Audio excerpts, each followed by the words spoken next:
Kalau susunan nggak mesti sama ya. Habis editor apa Bang tadi? Georeferencing. Pokoknya ingat, nggak mesti sama susunannya. Kalian mau buat ini di bawah juga bisa nih, contoh. Nah, buat di bawah juga bisa. Karena ini nanti tools-tools yang akan kita pakai. Oke? Ada editor, ada labeling, ada georeferencing. Kalau ini udah dari sana ya kalau nggak salah layout.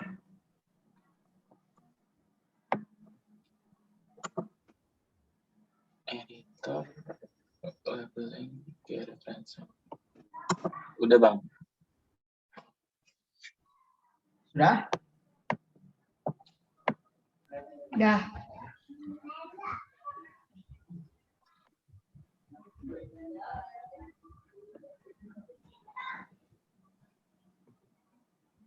Nah, coba kalian di sini kita masih coba belajar ini aja ya, bagian tools-toolsnya ya, belum saya masukin data. Ini di sini nih, di bagian bawah ini ada layout view, ada data view. Ya. Kita klik data view. Salah. Ini saya klik layout view. Nanti dia akan keluar kayak ada kertasnya. Klik layout view ya Bang? Ya, keluar kan kertasnya? Iya, kertas. Nah, ini kalau kita, ini belum ada data ya, kalau layout view, kita ngebesarin kecilinnya pakai yang ini nih, yang ada gambar kertasnya. Kalau saya ada di bawah. Ada dua pembesaran. Ada pembesaran yang ini buat datanya, buat data yang nanti di dalam sini, yang tulisan layer. Kalau yang ini, untuk ngebesarin kecil kertasnya. Contoh, saya kecilin. Nah, dia kan kertasnya kecil tuh, semua. Nah.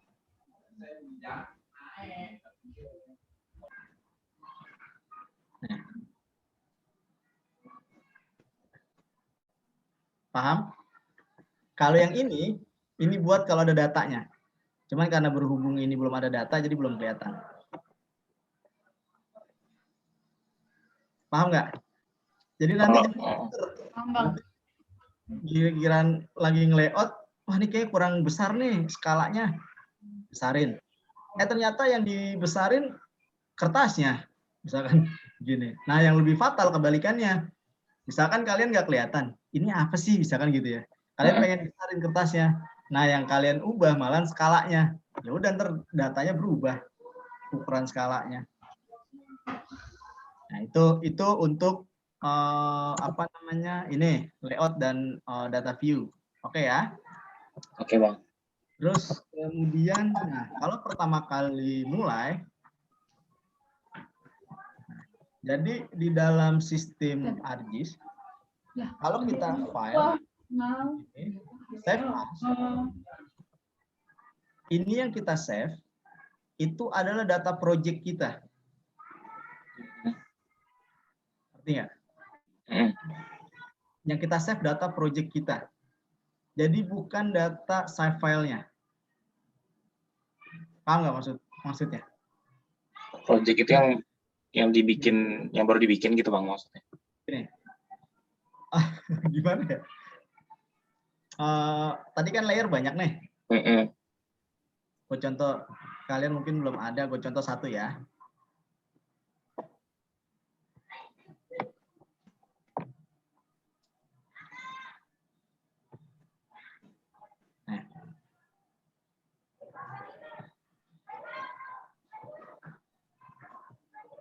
Ini tampilan layout view.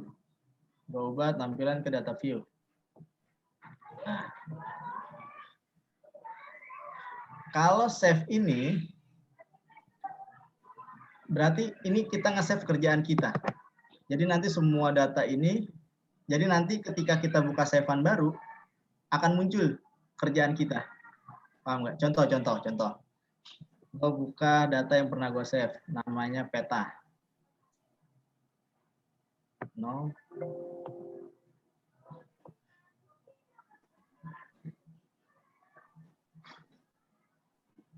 Bentar ya. Agak lama.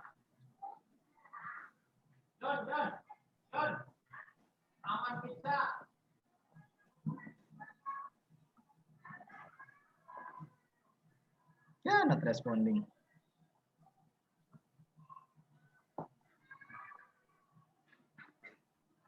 Jadi nanti kalau kalian mau nge-save jadi peta, itu istilahnya bukan save, tapi export. Oh, iya. Kalau save, itu kalian nge-save kerjaan kalian. Nah, kayak gini nih. Keluar kan? Ini kerjaan yang gue lakuin. Gue masukin data habitat orang utan, terus ada habitat administrasi wilayah, terus peta kawasan konservasi, peta sungai, habitat orang hutan. Nah, yang dibilang save itu, kita adalah nge-save kerjaan kita. Tapi kalau nanti kita mau merubah menjadi peta, entah menjadi bentuk foto atau JPG, atau mau berubah jadi PDF, itu istilahnya di sini namanya ekspor. Lama. Nah, di sini ada namanya ekspor. Nah, ini kita ngubah dari data tampilan seperti ini, kita ekspor. Jadi, peta. Oke ya, itu sekilas aturan-aturannya. Jadi hari ini belum gua kasih data. Nanti minggu depan gua share datanya, data kebutuhan apa aja. Jadi nanti kawan-kawan nggak usah khawatir. Pakai data contoh data yang gua punya untuk belajar. Nah, jadi ini sekarang gue cuma pengen pengen ngasih tahu aja. Ini fungsinya ini segala macem. Iya, Bang. Terus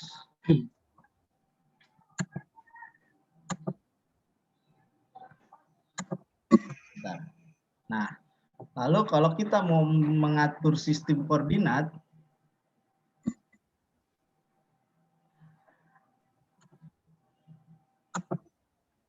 dia ada di view, ada di data frame. Nah, yang disebut frame, yang disebut frame itu ini frame nih.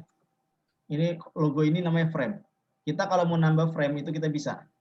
Nah, kalau di gambar yang disebut frame itu, nah yang ada garis putus-putus nih, ini satu frame. Ini mau ditambahin 2 frame pun bisa, misalkan kita kecilin. Terus kita tambahin lagi frame-nya. Nah, bisa. New data frame. Jadi, kalau kalian pernah lihat peta, ada peta besar, terus tiba-tiba di bawahnya atau di legendanya ada peta kecil. Misalkan kalian main di Jakarta, sampling di Jakarta, terus peta kecilnya Pulau Jawa, terus ada kotak gitu. Nah, ini pakai 2 frame. Bermain 2 frame. Nah, sebetulnya frame ini memiliki pengaturan-pengaturan lagi. Bisa klik 2 kali di sini. Nggak bisa. Maaf, bukan klik 2 kali. Di sini bisa klik kanan. Properties. Atau bisa yang tadi lewat view, data frame properties. Sama aja. Jadi nanti jangan bingung. Nah, di sini ini mengatur tentang frame yang ada atau frame yang kita punya. Mulai dari satu-satu ya, ada namanya frame. Ini aturan tampilan. Misalkan di pinggirannya ini mau kita kasih border atau garis. Bentuknya apa? Misalkan di sini mau kita kasih warna apa? Ini frame lebih ke pengaturan tampilan. Lalu ada lagi di sini yang sering dipakai adalah grid. Nah, grid kita mengatur sistem koordinat. Jadi nanti di sini ada tampilan koordinat-koordinat yang biasanya pada peta itu yang kotak-kotak. Nah, ini tampilan koordinat di sini. Kita buat new grid biasanya. Lalu yang sering dipakai lagi adalah koordinat sistem. Nah, ini yang tadi saya jelasin. Sekalian saya tampilin bahwa ada 2. Geographic Coordinate System dengan Projected Coordinate System. Kalau geographic, kita klik bawah, dia banyak banget turunannya nih. Nah, yang kayak bilang skala lokal, skala regional, ataupun global, semuanya ada di sini. Karena kita sistemnya adalah Word, kita pakai skala dunia. Kita pakai Word. kita menggunakan datumnya adalah WGS 84. Itu sistem geografik. Lalu misalkan kita mau coba Asia, ada berdasarkan Beijing, Cina, atau Indonesia ada apa enggak. Nah, Indonesia Datum ada nih tahun 74 kalau mau pakai. Tapi biasanya kita menggunakan datumnya yang Word, yang WGS 84. Nah, dia cuman langkahnya cuman itu aja, nggak banyak. Kalau geografik cuman geografik Word, pilih yang datumnya 84. Udah dia otomatis. Nah, yang agak jelimet itu UTM atau proyeksi, sistem koordinat proyeksi. Jadi dia kita pilih dulu projected coordinate system. Kita buka, dia ada banyak nih di sini. Kita pilih yang UTM. Dari UTM, kita pilih lagi yang WGS 84 datumnya. Nah, kita pilih bagian utara, bagian selatan. Anggap kita bekerja di Jawa, berarti bagian selatan. Kita pilih lagi. Selatan itu, Jawa itu, Jakarta 48. Baru kita pilih. Ada 48.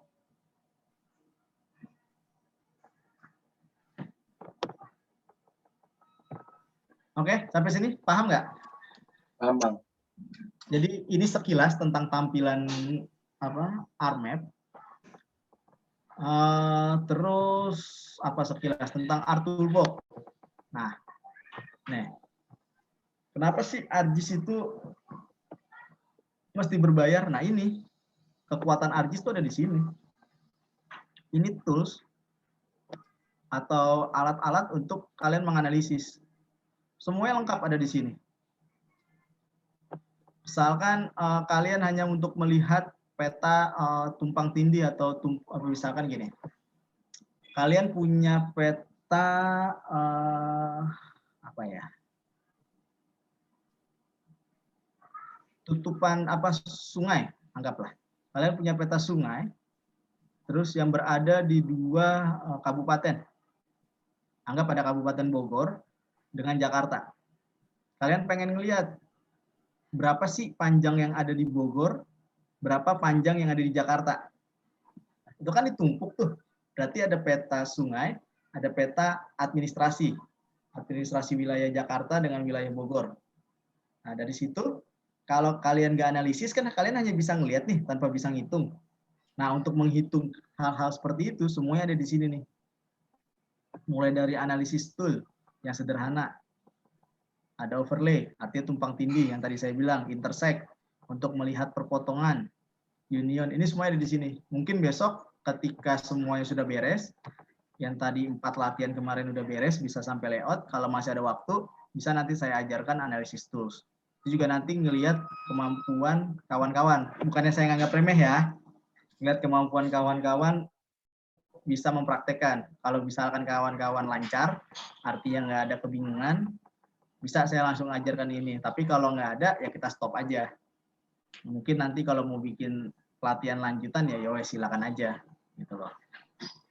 Karena sebetulnya kan tujuan dari sekarang itu lebih ke arah menampilkan output saya ya. Di mana kawan-kawan nanti bisa menampilkan peta dari GPS supaya bisa ditampilkan di dalam suatu peta. Tujuan utamanya itu dulu. Kalau itu udah bisa, baru nanti kita next step proses analisis. Jadi sebetulnya semua proses ada di sini.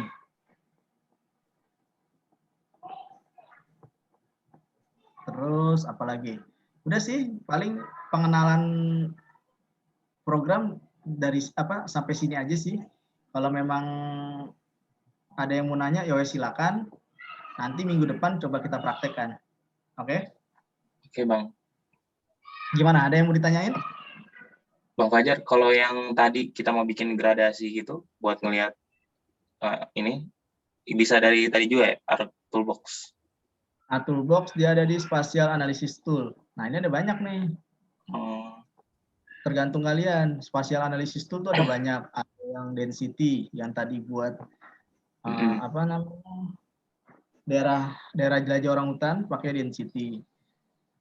Terus dan kalian juga harus paham metode itu. Jadi ketika kalian menggunakan density nanti akan ada nilai-nilai yang harus kalian isi. Terus misalkan interpolasi ini nih. Interpolasi ada banyak jenisnya. Yang tadi tuh yang bikin warna-warna tadi. Ada IDW, ada kringing, ada natural neckbore, ada spline. Nah ini kalian harus pelajari nih. Kira-kira kalau di air, misalkan analisis apa ya? Kalau di air apa ya? Tapi yang pasti pH biasanya tuh. pH ataupun apa gitu kan. Uh-huh. Misalkan untuk melihat pola pH yang ada di air misalkan gitu. Biasanya dia pakai IDW. Kalau cuaca dia pakai kringing. Nah, itu ada logaritmanya berbeda. Jadi nanti kalaupun kalian masukkan dengan data yang sama, kalau mau ngetes ya, dia akan keluar output yang berbeda. Karena cara perhitungnya beda. Tuh. Tapi nggak nyampe sejauh inilah untuk S1. Paling pakai di ini nih, analisis tool. Udah di sini nih. Kecuali kalau kalian orang kehutanan ya. Orang kehutanan kan kayak bagian planologi atau jurusan planologi itu urusannya dengan peta. Nah, itu kalian harus bisa. Tapi kalau untuk kita yang memang basicnya biologi, ini kan sebagai pendukung gitu ya. Itu sih. Gimana? Ada lagi yang mau tanya?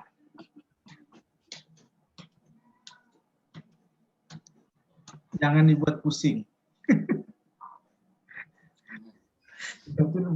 Siapa tuh Muhammad Prabu kayak mumet banget mukanya. Enggak, Bang, saya lagi musim. Ini dari tadi saya otak-atik Agis, tapi udah ngerti saya tadi. Ya kurang lebih ini paling mudah dibandingkan kuantum dan paling enak, lebih sederhana. Oke, just lebih rumit lagi ya, Bang? Nggak rumit sih sebetulnya. Cuman kadang prosesnya ada beberapa yang mesti 2 kali dan nggak simple gitu. Kalau GIS kan sudah sistematik, dia mau bikin data frame, mau bikin koordinat, semuanya udah ngumpul di sini. Gitu loh. Kalau kadang di kuantum ada beberapa yang mesti prosesnya 2 kali, atau ya begitulah. Ya wajar kan, maksudnya tadi saya bilang bahwa ini kan harus berbayar, sementara yang satu free, misalnya gitu, open source. Pasti kualitas atau itu ya beda. Ini kurang lebih ya seperti ini istilahnya, apa, ArcGIS atau ArcMap. Tadi kalau misalnya ada lagi pertanyaan? Kalau misalnya kita mau masukin legenda, terus apa namanya peta lebih kecil, itu di sini ya Bang, di layout view? Enggak, dia kalau legenda dia di insert. Nah di sini nih, mau masukin judul, mau masukin teks, terus mau masukin netline atau garis tambahan di luar, mau masukin legenda, mau masukin mata angin, mau masukin skala bar atau skala angka, itu semuanya ada di sini nanti. Kalau makanya gue bilang, kalau nanti semuanya sudah siap, baru apa koordinat yang di pinggir nih, baru kita munculin. Terus kemudian ini nih, semua data-data ini, parameter ini nih, baru nanti terakhir kita munculin. Dan masuk ke dalam mode layout view. Kalau kita masih ngerjain ngotak-ngatik data, masuknya di data view. Gitu. Oke, paham ya sampai sini? Paham, Bang. Ada lagi pertanyaan? Emang mungkin harusnya banyak pertemuannya ya. Makanya ini sebetulnya pertama kali gue ngajar ArcGIS online. Biasanya onsite. Biasanya iya, offline segala macam itu kan enak. Gue biasanya muter ngeliatin orang satu persatu. Makanya gue belum kepikiran nih nanti kalau orang nanya, kan gue nggak bisa ngeliat layar monitornya, itu gimana. Gantian mungkin share screen-nya ya. Makanya mungkin seperti itu nanti, kita gantian. Makanya teman-teman kalau yang nggak ngerti, nanya aja gitu, biar gue tahu. Kalau sekarang kan gue nggak bisa ngecek kawan-kawan satu-satu nih. Kalau online biasanya gue muter, keliling, lihat, pantau kawan-kawan ada yang udah atau belum. Nah besok ketika kita praktek, kalau ada yang ketinggalan, kalau ada yang bingung, langsung ngasih tahu. Jadi nanti kalian nanti bisa share screen, nanti gue arahkan untuk seperti apa prosesnya. Ya siap Bang. Oke? Oke. Mungkin pertemuan kita sampai sini aja dulu, nanti kita lanjutin lagi minggu depan untuk praktek ya. Siap Bang. Oke, kalau gitu makasih Bang Fajar. Jangan lupa ya teman-teman, tanggal 27 kita sama 28. ketemu Bang Fajar lagi di jam yang sama. Kayak gitu. Nanti data yang diperluinnya bisa kirim ke saya aja ya, Bang. Oke. Nggak banyak kok. Pokoknya tadi yang atau sebentar. Tapi nggak ada. Ntar deh. Ntar gua sekalian kirimin itu ya. Materi PowerPoint. Oke, Bang. Materi yang tadi ya, Bang. Ya, buat nanti kalian baca-baca segala macam. Oke. Oke, gitu aja sih. Kayak tadi banyak deh. Yang awal tuh sesi awal. Kenapa jadi 13 sekarang? Makanya ini saya juga bingung. Bang, ini kalau misalkan pakai aplikasi Kraken, insya Allah aman kan ya, Bang? Aman aja. Asal jangan diupdate. Ya, nggak amannya paling diblokir ArcGIS-nya, gitu aja sih. Kalau boleh pakai Kraken semua, Bang. Iya, emang pasti pakai Kraken, nggak akan bisa mampu beli lah. Saya khawatir itu Bang, laptop baru. Ya, pokoknya gini. Sebetulnya memang yang kita lakuin salah. Prinsipnya itu. Bahwa itu kan ngambil Kraken orang ya, maksudnya pakai cara yang nggak wajar, kayak gitu. Tapi yang pasti jangan menggunakan ini untuk kebutuhan besar, dalam arti misalkan kalian publikasi jurnal, ya kan? Kalau cuma sekedar untuk skripsi, untuk itu sih masih boleh gitu. Tapi kalau untuk hal-hal yang lain yang berbau publik yang besar, itu diharapkan jangan. Apalagi kalau cuma sekedar menampilkan sih nggak apa-apa sih istilahnya gitu, sama aja. Oh juga di QGIS juga sama tampilannya seperti itu. Kecuali kalau kalian untuk jauh menganalisis. Itu yang jangan apa maksudnya yang dihindarin. Sebetulnya itu aja. Nah, nanti ada beberapa apa istilahnya reviewer yang akan nanya kalau iseng gitu, ini ArcGIS-nya berbayar apa enggak, lisensinya mana, segala macam, biasa ada yang nanya begitu. Biasanya, enggak semuanya ya. Ini ada yang nanya, Bang, yang kalau edisi student tetap lengkap atau enggak? Apa? Edisi student. Edisi student maksudnya apa nih? Oh, yang sekarang maksudnya sekarang kan Kraken ya. Kayaknya paket gitu loh. Oh, Ada ini student, apa? ada paket itu. Trial. Edisi lisensi katanya. Edisi Oh, artinya edisi lisensi yang beli dong. Ya jangan beli, udah pakai crack aja udah. Itu benar. Ada biasanya diarahin trial. Trial cuma beberapa hari udah selesai gitu loh. Karena kayak teman-teman lembaga NGO luar, mereka kan biasanya juga beli license kan kayak gitu-gitu. Kayak contohnya TNC yang saya sebutin, atau YAKAN namanya kan kalau Indonesia, Yayasan Konservasi Alam Nusantara. Itu ada senior kalian juga si Kak Arif, dia di situ. Dia bilang bahwa di setiap laptop karyawannya ada JIS dan itu udah dibeli license-nya, tapi nggak full. Jadi kayak tadi tool-toolsnya tuh nggak full ada. Jadi hanya sekedar untuk analisis sederhana aja. Jadi untuk analisis yang rumitnya itu nggak mereka beli license-nya. Jadi memang sebetulnya memang mahal license untuk itu, kalau nggak murah. Tapi ya coba aja, maksudnya dalam arti pakai mantepin dulu pakai ArcMaps. Kalau udah bisa, udah lancar, mau nyoba kuantum juga boleh. Oke. Gitu, Bang. Yap. Terima kasih Bang Fajar hari ini. Sampai ketemu minggu depan. Sampai sore nih, Bang. Oke, sampai ketemu minggu depan. Iya. Terima kasih Bang. Hari Minggu kan ya? Minggu kan ya? Juga. Ya, Minggu Bang, 27. Oke. Iya. Oke. Thank you, Bang. Makasih banyak Bang Fajar ya. Dari siang sampai Makasih, sore. Bang. Ini ngajarin kita. Oke. Ya udah. Udah kan ya? Ya udah, makasih ya teman-teman.